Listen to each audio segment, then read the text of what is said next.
उद्धव ठाकरेंनी विदर्भ आणि मराठवाड्यामधील सर्व जिल्हा प्रमुखांची बैठक घेतली। स्थानिक पातळीवर जागा वाटपाचा निर्णय लवकर घ्या, मतदार याद्या आत्तापासूनच तपासा, ठाकरेंचा जिल्हा प्रमुखांना आदेश।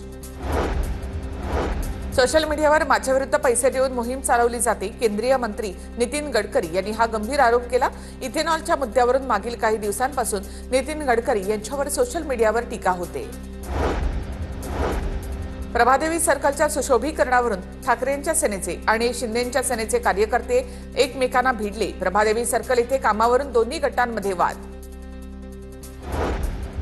माढ्यामधील कुरडू गावामध्ये आज बंदची हाक। माढ्याच्या कुरडू गावातील मुरुम उपसा प्रकरण, मोहिते पाटलांनी कुरडूची बीडशी तुलना केल्यामुळे बदनामी। धैर्यशील मोहिते पाटलांनी गावची बदनामी केल्याचा ग्रामस्थांचा आरोप। माझ्यावर आरोप करणाऱ्यांना मी कायदेशीर उत्तर देणार, गुन्हे दाखल असणारेच माध्यमांमध्ये प्रतिक्रिया देतात ही शोकांतिका। कुरडू ग्रामस्थांच्या आरोपांवर खासदार धैर्यशील मोहिते यांची प्रतिक्रिया। उत्खनन करण्यासाठी कोणतीही परवानगी घेतली नव्हती, या प्रकरणामध्ये काही लोकांचा सहभाग, संपूर्ण गावाला वेठीला धरू नये। कुरडू मुरुम उपसा प्रकरणाच्या अहवालावर पालकमंत्री जयकुमार गोरे यांची प्रतिक्रिया। महसूल आणि गृह खातं उपमुख्यमंत्र्यांच्या आदेशाखाली येत नाही, अजित पवार यांच्यावर कायदेशीर कारवाई व्हावी, दमानिया यांची मागणी। लाडक्या बहिणींवर कारवाई होणार की न्याय मिळणार हे बघावं लागेल, निवडणुकीच्या आधी पिंक जॅकेट आणि रेतीचे जॅकेट घालणार नाही, अजित पवारांवर विचारलेल्या प्रश्नावर आदित्य ठाकरेंची प्रतिक्रिया। पुण्याच्या मंचर शहरामध्ये मशिदीच्या शेजारी रस्त्याचं खोदकाम करताना एक भुयार सापडलं। हिंदुत्ववादी संघटना आणि मुस्लिम संघटना या भुयारावरून वेगवेगळे दावे प्रतिदावे करतात। मशिदीच्या शेजारी पोलिसांचा मोठा बंदोबस्त। महादेवी हत्येड प्रकरणी सुप्रीम कोर्टामधील आजची सुनावणी संपली।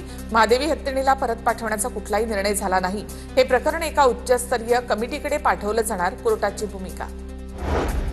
स्थानिक स्वराज्य संस्थांच्या निवडणुकीच्या हालचालींना वेग। महाराष्ट्रात जिल्हा परिषद उपाध्यक्ष, अध्यक्ष, सभापतींचे आरक्षण जाहीर। 34 जिल्हा परिषद अध्यक्षपदासाठीच्या आरक्षणाची ग्रामविकास विभागाकडून अधिसूचना जाहीर। अमेरिकेमधील स्टेट ऑफ आयोवा सोबत महाराष्ट्र सरकारचा एक महत्त्वाचा करार, कृषी तंत्रज्ञानावर एकत्रित काम करण्याचा निर्णय, मुख्यमंत्री फडणवीसांची माहिती। कृषी मंत्र्यांनी आधी शेतकऱ्यांना युरिया खत द्यावं आणि नंतर तत्वज्ञान सांगावं, भाजप नेते सुधीर मुनगंटीवार यांनी कृषी मंत्री भरणेंना सुनावलं। दिल्ली मुंबई हायकोर्ट बॉम्बनं उडवून देण्याच्या धमकी प्रकरणामध्ये सरन्यायाधीश भूषण गवईने अहवाल मागवला।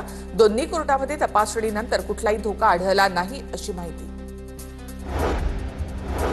मुंबई विमानतळावर स्पाइस जेटच्या विमानाची मोठी दुर्घटना टळली, विमानाचं चाक हवेतच निखळलं। मुंबई विमानतळावर विमानाचं इमर्जन्सी लँडिंग, 2 तासानंतर विमानतळावरील धावपट्टी सुरू। कोल्हापुरात सापडलेल्या कुणबी नोंदींमध्ये अनेक त्रुटी आढळल्याचा दावा। एका गावातील कुणबी नोंदींमध्ये दुसऱ्याच गावातील नागरिकांची नावं आढळली। कोल्हापुरातील अनेक गावांमध्ये हा प्रकार झाल्याचा स्वाभिमानी संभाजी ब्रिगेडचा आरोप। एल्फिन्स्टन पुलाच्या बांधकामाला आज रात्रीपासून सुरुवात होणार, नागरिकांनी दादर टीटी पुलाचा वापर करण्याचं आवाहन। वाहतुकीमध्ये काही बदल करण्यात आले। भारताचे 15वे उपराष्ट्रपती म्हणून सीपी राधाकृष्णन यांनी शपथ घेतली। राष्ट्रपती द्रौपदी मुर्मू यांच्याकडून राधाकृष्णन यांनी शपथ घेतली। शपथविधी सोहळ्यासाठी पंतप्रधान मोदींसह राजनाथ सिंग, माजी उपराष्ट्रपती जगदीप धनखड यांची देखील उपस्थिती। महाराष्ट्रामधून मुख्यमंत्री देवेंद्र फडणवीस, विधान परिषदेचे सभापती राम शिंदे यांच्यासह उपमुख्यमंत्री एकनाथ शिंदे यांची देखील उपस्थिती।